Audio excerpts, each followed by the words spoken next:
Los Ángeles, 1924. La ciudad era una promesa brillante al borde del desierto, un lugar donde el sol parecía perdonar los pecados y el celuloide capturaba sueños para venderlos al mundo. En medio de esta fiebre de oro y fama, tres hombres de negocios, William Banks Hane, Charles Dix y Robert Chops, concibieron un monumento a la opulencia. Querían levantar un hotel que no tuviera nada que envidiar a los palacios europeos, un destino para la élite, para los hombres de negocios que llegaban en tren y las estrellas que nacían cada noche. Lo llamaron el Hotel Cecil. Se erigió en el 640 de South Main Street, como un coloso de Beaux Arts, una fachada imponente de terracota y mármol italiano que costó $1.000.000 de la época. Un vestíbulo de techos altos, columnas doradas y vidrieras que filtraban la luz de California transformándola en ámbar líquido. Pero el edificio nació con una maldición latente, una semilla podrida en sus cimientos financieros. Apenas 5 años después de que sus puertas giratorias dieran la bienvenida a los primeros huéspedes, la economía mundial se desplomó. La Gran Depresión de 1929 no solo vació los bolsillos de América, redibujó el mapa de Los Ángeles. La zona alrededor del Cecil, que debía ser el epicentro del lujo, comenzó su lenta y agonizante metamorfosis hacia lo que hoy conocemos como Skid Row. El Cecil no pudo elegir a sus clientes. Para sobrevivir, la opulencia tuvo que ceder ante la necesidad. El mármol empezó a reflejar no los zapatos lustrados de los banqueros, sino las suelas gastadas de los desesperados. El hotel se convirtió en un purgatorio vertical de 700 habitaciones. Un lugar de paso para aquellos que bajaban en la escala social y un destino final para los que habían decidido dejar de caer. Lo que sigue no es una historia de fantasmas, aunque los haya. Es la historia de cómo un edificio, un simple entramado de acero y hormigón, desarrolló un apetito voraz por la vida humana. La lluvia de cuerpos entre 1931 y 1964. La gravedad parecía funcionar con más fuerza dentro del Cecil. Durante las décadas de 1930, 40 y 50, el hotel adquirió una reputación sombría que se susurraba en las comisarías y en las redacciones de los periódicos. Era el lugar a donde la gente iba a morir. No era simplemente que ocurrieran muertes, era la frecuencia y la naturaleza pública de las mismas. El hotel se convirtió en un imán para las almas fracturadas. El primer indicio claro de esta oscuridad llegó en noviembre de 1931. W. K. Norton, un hombre de 46 años, se registró bajo el nombre falso de James Willis.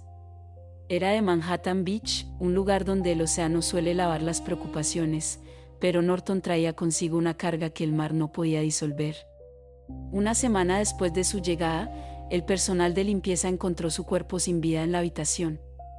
Había ingerido cápsulas de veneno. No hubo violencia externa, solo un hombre que decidió que las 4 paredes de una habitación alquilada en el centro de Los Ángeles serían lo último que vería. Fue el primero de una larga lista. Al año siguiente, en septiembre de 1932, Benjamin Dodich, de apenas 25 años, fue hallado por una camarera. Un disparo en la cabeza. No dejó nota.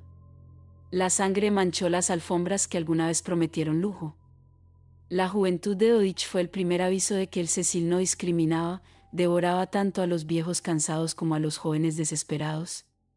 Pero fue en julio de 1934 cuando la muerte en el Cecil se volvió un espectáculo. El sargento del Cuerpo Médico del Ejército, Louis Borden, de 53 años, se cortó la garganta con una navaja de afeitar en su habitación. Escribió varias notas antes de hacerlo, dispersando sus últimos pensamientos sobre la mesa de noche manchada de sangre. La brutalidad del acto contrastaba con el silencio de los pasillos. A medida que avanzaba la década, el método cambió. Los huéspedes dejaron de morir en silencio dentro de sus cuartos y empezaron a usar el edificio como arma. En marzo de 1937, Grace Magro cayó desde una ventana del 9º piso. Su cuerpo se enredó con los cables de teléfono en su descenso antes de impactar contra el suelo frío. La policía nunca pudo determinar con certeza si saltó o fue empujada. El misterio de su muerte se convirtió en parte del mortero del edificio. Menos de un año después, En enero de 1938, Roy Thompson, un bombero de la Marina, saltó desde el último piso. Su caída fue interrumpida por el techo de cristal de un edificio contiguo. El sonido del vidrio rompiéndose y el cuerpo impactando fue una alarma que despertó a los huéspedes, recordándoles dónde dormían. La lista es exhaustiva, casi burocrática en su tristeza. Erwin Nevlet, Veneno, 1939, Dorothy Jan Purcell, 1944. Esta última protagonizó uno de los episodios más desgarradores. Dorothy, de 19 años, se despertó con dolores abdominales en medio de la noche. Fue al baño, un baño compartido, pues el lujo ya era cosa del pasado, y dio a luz a un niño. Confundida, y creyendo que el bebé estaba muerto, lo arrojó por la ventana. El pequeño cuerpo aterrizó en el techo de un edificio adyacente. Los forenses determinaron después que el niño había nacido vivo. Dorothy fue acusada de asesinato, pero declarada no culpable por razones de demencia. El Cecil, testigo mudo, había cobrado una vida que apenas comenzaba. El caso de Pillen Goldie. Si los suicidios eran la música de fondo del Cecil, el asesinato de Pillen Goldie fue un solo estridente y aterrador. Corría el año 1964. Goldie Asgood era una mujer retirada, conocida en la zona de Pershing Square por su amor incondicional a las palomas. Pasaba sus días alimentando a las aves, una figura inofensiva y excéntrica que había hecho del hotel su hogar permanente. Vivía en una de las habitaciones baratas, rodeada de gorras de béisbol y bolsas de alpiste. El 4 de junio, un trabajador del hotel encontró a Goldie en su habitación. La escena era de una violencia innecesaria, cruel. Había sido estrangulada con una toalla de mano del propio hotel. Pero no bastó con quitarle el aire, había sido apuñalada y golpeada brutalmente. Cerca de su cuerpo, la policía encontró una gorra de los Dodgers y un saco de lona lleno de alpiste esparcido por el suelo ensangrentado. La policía detuvo a un hombre llamado Jack Ellinger, a quien vieron caminando por Pershing Square con ropa manchada de sangre poco después del crimen. Parecía el cierre perfecto para un caso sórdido. Sin embargo, las pruebas fueron circunstanciales, insuficientes. Ellinger fue liberado sin cargos. El asesinato de Goldie Asgood permanece sin resolver hasta el día de hoy. Se dice que en los pasillos del 7º piso, a veces se siente una corriente de aire frío y una tristeza inexplicable, como si Goldie siguiera buscando a quien alimentar, o quizás a quien temer. 1984 a 1985. El tiempo avanzó y Los Ángeles cambió, pero Skid Row permaneció como una herida abierta, y el Cecil, su corazón gangrenado. Hacia la década de 1980, el hotel ya no pretendía ser nada más que lo que era, un refugio barato para transeúntes, drogadictos, prostitutas y cualquiera que necesitara desaparecer por $14 la noche. La falta de control, la ausencia de cámaras de seguridad y la política de no hacer preguntas lo convirtieron en el escondite perfecto para un depredador. En 1985, un hombre alto, delgado, con el cabello oscuro y rizado y dientes podridos, se registró en una habitación del piso 14. Se llamaba Richard Ramírez. El mundo pronto lo conocería como The Night Stalker, el acosador nocturno. Ramírez estaba en medio de una de las olas de crímenes más sádicas y aterradoras en la historia de California.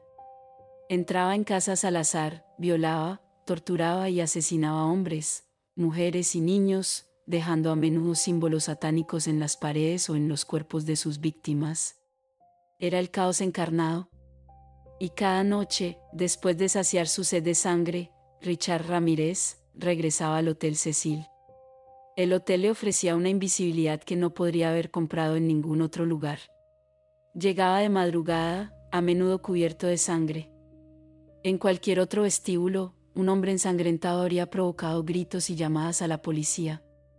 En el Cecil de 1985, era simplemente otro martes por la noche. Según testimonios de la época, Ramírez aparcaba su coche en la calle, subía a su habitación, se quitaba la ropa empapada en la evidencia de sus crímenes y la arrojaba al contenedor de basura del callejón trasero. Luego, Entraba al vestíbulo, tal vez cruzando la mirada con el conserje nocturno, y subía al ascensor. Se dice que a veces caminaba descalzo o en ropa interior manchada por los pasillos, y nadie decía nada. Los residentes del Cecil sabían que la supervivencia dependía de no ver lo que no se debía ver. El hotel actuaba como una extensión de su psique, un lugar roto para un hombre roto. Ramírez no se escondía en el Cecil, se mimetizaba con él. La energía del edificio, cargada con décadas de suicidios y desesperación, parecía alimentarlo. Durante su estancia en el piso 14, mató a más de una docena de personas en el área de Los Ángeles. Imagina la escena: Richard Ramírez, el hombre más buscado de California, acostado en una cama chirriante del Cecil, escuchando las sirenas de la policía a lo lejos, sabiendo que venían por sus víctimas, pero nunca imaginando que lo buscarían allí, en el vientre de la bestia. Comía pasteles dulces y bebía Coca-Cola mientras limpiaba cuchillos o pistolas, rodeado por las paredes amarillentas que habían visto morir a tantos otros antes que él. La captura de Ramírez no ocurrió en el hotel, sino en las calles del este de Los Ángeles, donde una turba de ciudadanos casi lo mata a golpes. Pero su legado quedó impreso en el edificio. El Cecil había alojado al mal puro, le había dado cobijo y cama. Y lo más inquietante es que Ramírez no sería el último depredador en llamar hogar al Cecil. 6 años después, en 1991, un periodista austriaco llegó al hotel. Se llamaba Jack Unterweger. Venía a escribir sobre el crimen en Los Ángeles, sobre las mujeres que desaparecían en las sombras. Pero Unterweger no era solo un observador. Había elegido el Cecil específicamente por su conexión con Ramírez. Quería caminar por los mismos pasillos, respirar el mismo aire viciado. Lo que nadie sabía era que Unterweger, bajo la fachada de un intelectual reformado, estaba cazando. Si Richard Ramírez fue la fuerza bruta del caos, una tormenta de violencia desatada que usó el hotel como guarida, el hombre que cruzó las puertas giratorias del Cecil en junio de 1991 trajo consigo un mal mucho más refinado, frío y cerebral. Johann Jack Unterweger no parecía un monstruo. Vestía trajes de lino claro que contrastaban con la mugre de Main Street, llevaba el cabello castaño impecablemente peinado hacia atrás y poseía esa aura magnética de los intelectuales europeos. En su Austria natal, era una celebridad. Un autor de bestsellers, dramaturgo y periodista que había seducido a la élite cultural de Viena. Lo llamaban el poeta de la prisión. Su historia pública era la del triunfo de la rehabilitación. Condenado a cadena perpetua en 1974 por estrangular a una joven de 18 años con su propio sostén, Unterweger había aprendido a leer y escribir en su celda. Su autobiografía, Purgatorio, se convirtió en un éxito literario y en una herramienta de manipulación masiva. Intelectuales, políticos y artistas firmaron peticiones exigiendo su libertad, convencidos de que el arte había purgado sus demonios. Fue liberado en 1990, aclamado como el ejemplo viviente de que todo hombre merece una segunda oportunidad. Pero Jack Unterweger no había cambiado. Simplemente había aprendido a actuar mejor. Llegó a Los Ángeles enviado por una revista austriaca para escribir un reportaje sobre el crimen, la prostitución y la sordidez de la costa oeste americana. Podría haberse alojado en el Biltmore o en cualquier hotel de cadena en una zona segura. Sin embargo, eligió el Hotel Cecil. Le dijo a la recepcionista, con su marcado acento germánico, que necesitaba sentir la realidad de la ciudad para su artículo. Pero había una razón más oscura, una especie de peregrinaje morboso. Jack sabía que Richard Ramírez había vivido allí. Quería dormir donde dormía el acosador nocturno. Quería absorber esa electricidad estática de muerte que impregnaba las paredes del Cecil. Se instaló en una habitación barata, sin baño propio, rodeado por el ruido de las sirenas y los gritos de los pasillos. Durante 5 semanas, Unterweger llevó una doble vida que superaba cualquier ficción. De día, era el periodista respetable. Logró convencer al Departamento de Policía de Los Ángeles para que le permitieran acompañarles en sus patrullas por las zonas rojas. Se sentaba en el asiento trasero de los coches patrulla, libreta en mano, observando a las mujeres que trabajaban en las esquinas de Skid Row y conversando amistosamente con los detectives sobre la dificultad de capturar asesinos en una metrópolis tan vasta. De noche, el periodista desaparecía y el depredador emergía. El Cecil estaba estratégicamente ubicado para sus necesidades. A solo unas calles, la desesperación humana se vendía por dosis de crack o unos pocos dólares. Unterweger no tenía que ir muy lejos para cazar. Su primera víctima en Los Ángeles fue Shannon Slay, una mujer de 35 años. Su cuerpo apareció en Boy Lakes, no muy lejos del centro. Había sido golpeada, violada y estrangulada con su propio sostén. El nudo era complejo, intrincado, una firma que la policía de Los Ángeles no reconoció de inmediato, pero que era idéntica a la que había dejado en la víctima de 1974 en Austria. Pocos días después, Irene Rodríguez, de 33 años, fue encontrada muerta. De nuevo, el sostén utilizado como ligadura. De nuevo, la brutalidad clínica. A finales de junio, Sherian Long, de 30 años, se convirtió en la tercera víctima. Lo verdaderamente escalofriante de esta etapa no eran solo los crímenes, sino la audacia de Unterweger. Mientras los cuerpos aparecían, él seguía escribiendo sus artículos para Austria. En sus textos, describía con una prosa elegante y empática el miedo que sentían las prostitutas de Los Ángeles. Entrevistaba a las compañeras de las mujeres que él mismo había asesinado, preguntándoles sobre sus temores, sobre el monstruo que andaba suelto, asintiendo con comprensión mientras tomaba notas, saboreando el poder absoluto de ser el cazador y el narrador al mismo tiempo. El personal del Hotel Cecil lo recordaba después como un huésped extraño, pero educado. Veían entrar a ese hombre europeo, bien vestido, cruzando el vestíbulo entre drogadictos y vagabundos, saludando con una leve inclinación de cabeza antes de subir a su habitación. Nadie sospechaba que en ese cuarto, Unterweger quizás revivía los últimos momentos de sus víctimas, rodeado por el mismo papel pintado descascarillado que años atrás había visto a Ramírez limpiar sus cuchillos. La arrogancia de Unterweger fue su perdición, pero no en Los Ángeles. Regresó a Austria antes de que la policía estadounidense pudiera conectar los puntos. Fue solo cuando los detectives de Viena comenzaron a investigar una serie de asesinatos similares en Europa, en Praga, Graz y Viena, que notaron un patrón: las muertes seguían los viajes periodísticos de Jack. La policía de Los Ángeles y la de Austria colaboraron. El nudo del sostén fue la clave. Era un nudo marinero muy específico, el mismo que Jack había aprendido de su abuelo. Cuando la orden de arresto fue emitida, Unterweger huyó con su joven novia a Miami, pero fue capturado por el FBI. La historia del poeta de la prisión terminó trágicamente, cerrando el círculo de muerte que parecía perseguir a cualquiera tocado por la sombra del Cecil. Condenado nuevamente a cadena perpetua en Austria en 1994, Jack Unterweger no esperó a cumplir su sentencia. La misma noche del veredicto, en su celda, usó el cordón de sus pantalones de chándal y el alambre de su ropa para tejer ese mismo nudo complejo, su firma macabra, y se ahorcó.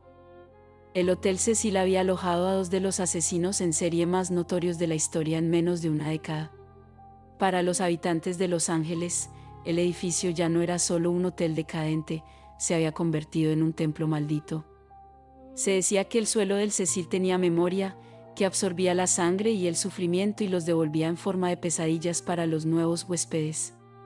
Entre 1995 y 2010, tras la era de Ramírez y Unterweger, el Cecil entró en una especie de letargo tóxico. A finales de los 90 y principios de los 2000, la dirección del hotel intentó desesperadamente cambiar la narrativa. La zona de Skid Row seguía siendo un campo de batalla de la miseria humana, pero el centro de Los Ángeles comenzaba a experimentar los primeros brotes de gentrificación. Nuevos lofts se construían cerca, galerías de arte abrían sus puertas y una nueva generación de jóvenes buscaba vivir en el downtown. El Cecil vio una oportunidad. En un intento de lavado de cara, dividieron el hotel. Una parte seguiría siendo el alojamiento residencial barato de siempre, un último recurso para los desfavorecidos. Pero otra parte del edificio fue remodelada y rebrandeada. Le pusieron un nombre nuevo, más moderno, más inocente, Stay on Mine. Crearon un vestíbulo separado, pintaron las paredes de colores vibrantes, instalaron una recepción que imitaba a los hostales juveniles europeos y comenzaron a anunciarse en Internet. El objetivo eran los turistas jóvenes, mochileros y estudiantes internacionales que buscaban una ganga en Los Ángeles y que crucialmente desconocían la historia sangrienta del lugar. El truco funcionó, pero solo superficialmente. El edificio seguía siendo el mismo. Los ascensores eran los mismos artilugios chirriantes de los años 20. Las tuberías seguían conectando todo el edificio como venas obstruidas. Y lo más importante, los huéspedes del Stay on Mine y los residentes permanentes del Cecil, muchos de ellos con graves problemas de salud mental o antecedentes penales, compartían los mismos pasillos y los mismos ascensores. Era una mezcla volátil. Turistas suecos o japoneses, con sus guías de viaje, se cruzaban en el ascensor con residentes que hablaban solos o que llevaban la mirada perdida de décadas de adicción. Las reseñas en Internet de esa época son un testimonio de este choque de realidades: quejas sobre gritos en la noche, golpes en las paredes, insectos, y una sensación generalizada de incomodidad, de estar siendo observado. El hotel intentó enterrar su pasado, pero el pasado en el Cecil nunca muere, solo espera. En 2010, un bombero fuera de servicio que se alojaba en el hotel salvó la vida de una mujer que había sido apuñalada repetidamente en las afueras del edificio. La violencia seguía orbitando el número 640 de South Main Street como si tuviera gravedad propia. Nadie sabía que el escenario estaba listo para el misterio más viral, confuso y triste del siglo XXI. Un misterio que no necesitaría a un asesino en serie famoso, sino simplemente a una estudiante canadiense, un ascensor y un tanque de agua. La era analógica de los asesinos había terminado. La era digital del terror estaba a punto de comenzar.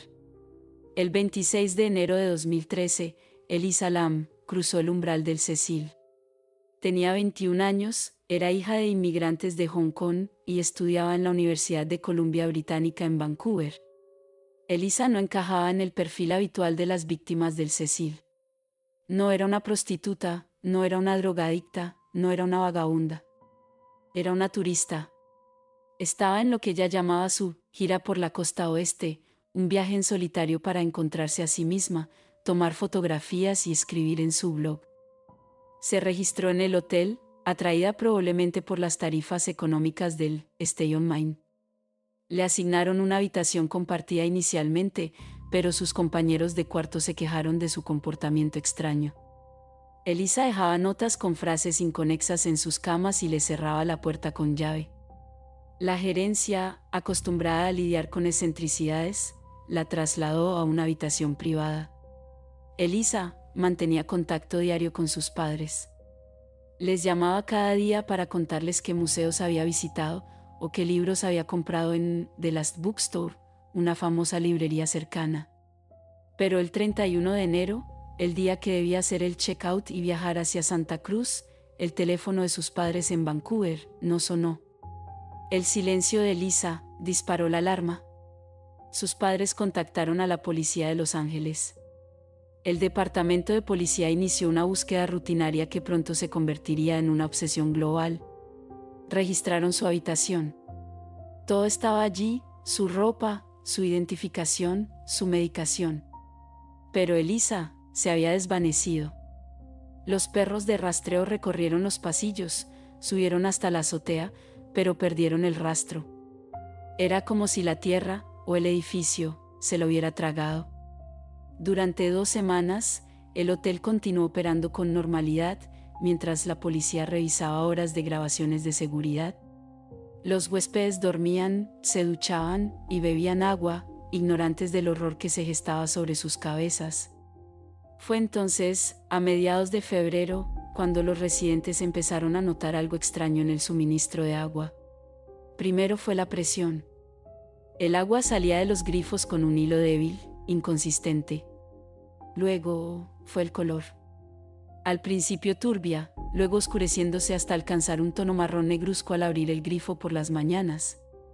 Y finalmente, el sabor y el olor. Una pareja de turistas británicos, Michael y Sabina Baug, se quejarían más tarde en entrevistas. El agua tenía un sabor dulce, extraño y repugnante. A pesar de esto, durante días, los huéspedes se cepillaron los dientes con esa agua. Algunos la bebieron. Se ducharon bajo ese líquido viciado. Mientras las quejas se acumulaban en la recepción, la policía de Los Ángeles decidió hacer pública la última imagen conocida de Elisa Lam. El 14 de febrero lanzaron un video de vigilancia del ascensor del hotel.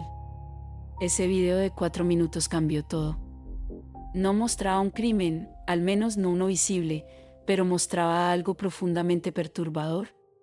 En las imágenes, granulosas y con la fecha y hora parpadeando en la esquina, Elisa entra en el ascensor.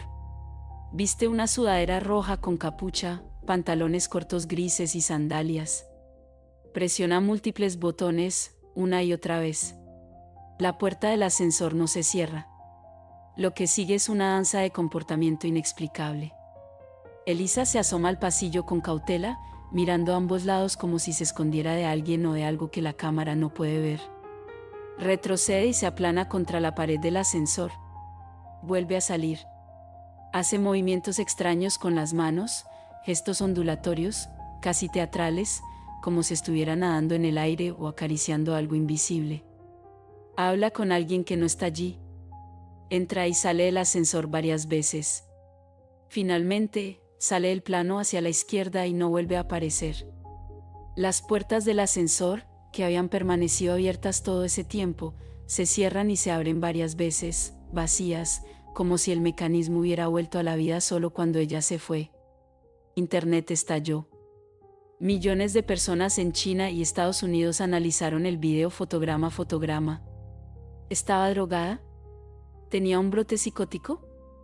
¿Había alguien en el pasillo editado fuera del video? ¿Estaba siendo perseguida por un espíritu del hotel? El comportamiento errático de Elisa se convirtió en combustible para las teorías más oscuras. La respuesta llegó el 19 de febrero, de la manera más macabra posible. Santiago López, un empleado de mantenimiento del hotel, subió a la azotea para investigar las quejas sobre la presión del agua. En el techo había 4 grandes tanques cilíndricos de metal, de unos 2,5 metros de altura, que abastecían al edificio. López notó que la escotilla superior de uno de los tanques principales estaba abierta. Trepó por la escalera lateral y miró hacia adentro. Flotando boca arriba, desnuda, con su ropa, la misma sudadera roja y los pantalones cortos del video, hundida en el fondo del tanque cubierto de sedimentos, estaba el cuerpo de Elisa Lam.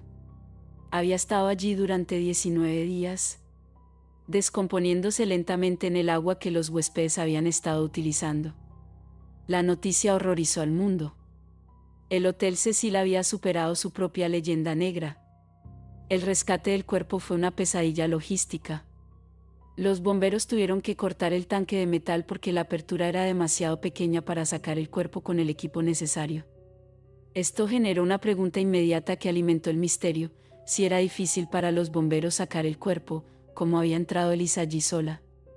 ¿Cómo pudo levantar la pesada tapa del tanque, entrar y cerrar la tapa desde dentro, mientras flotaba en el agua, como se reportó inicialmente? Más tarde, se aclararía que la tapa fue hallada abierta por el empleado, aunque reportes contradictorios iniciales sembraron la duda eterna. La autopsia no encontró evidencia de trauma físico externo. No había huesos rotos, ni signos de agresión sexual. Los análisis toxicológicos no mostraron drogas recreativas, solo los medicamentos que Elisa tomaba para su trastorno bipolar, aunque en niveles que sugerían que quizás no los había estado tomando con la regularidad necesaria. El forense dictaminó la muerte como ahogamiento accidental, con el trastorno bipolar como un factor contribuyente significativo. La teoría oficial es que Elisa, sufriendo un episodio maníaco o psicótico, subió a la azotea, posiblemente por la escalera de incendios para evitar la alarma de la puerta, o quizás la alarma estaba desactivada, algo común en el Cecil. Trepó al tanque buscando refugio de amenazas imaginarias y no pudo salir. Al intentar mantenerse a flote, se quitó la ropa mojada que la pesaba, hasta que el agotamiento la venció. Pero para los devotos del misterio, la explicación oficial no bastaba. Señalaron las coincidencias imposibles. Un brote de tuberculosis estaba ocurriendo en Skid Row en ese mismo momento. El nombre de la prueba utilizada para detectar esa cepa específica de tuberculosis era, increíblemente, la melisa. La trama de la película Darkwater, 2005, es casi idéntica a la muerte de Lisa, agua oscura goteando en un edificio, una niña ahogada en el tanque de la azotea. La última publicación en el blog de Lisa citaba frases sobre la depresión y la sensación de ser observada. Sea un accidente trágico fruto de la enfermedad mental o algo más siniestro, la muerte de Lisa Lam selló el destino del Cecil. Ya no era solo un lugar peligroso, era un lugar maldito en la cultura popular global. Después del caso Lam, el hotel intentó seguir adelante, pero la mancha era indeleble. En 2017, el edificio fue cerrado para una renovación masiva completa. Los nuevos propietarios planeaban transformar el interior, convertirlo en una mezcla de viviendas asequibles y hotel boutique de lujo, intentando exorcizar los demonios con arquitectura moderna y gestión corporativa. Hoy, el edificio sigue allí, en el 640 de South Main Street. Sus puertas están cerradas al público general mientras duran las obras. La fachada de Aux Arts sigue siendo majestuosa, pero si te detienes frente a ella y miras hacia arriba, hacia las ventanas oscuras de los pisos superiores, es difícil no sentir un escalofrío. Es un monumento a la soledad urbana. Desde los suicidas de la Gran Depresión hasta las víctimas de Richard Ramírez, desde las mentiras de Jack Unterweger, hasta la tragedia solitaria de Elisa Lam, el Cecil ha sido el contenedor de lo que Los Ángeles prefiere no ver. Quizás, cuando vuelva a abrir, con otro nombre y alfombras nuevas, la historia se olvide. Pero los cimientos recuerdan. Y en la quietud de la noche, cuando el tráfico de Skid Row disminuye, se dice que el hotel respira, esperando a su próximo huésped, esperando la siguiente historia que contar.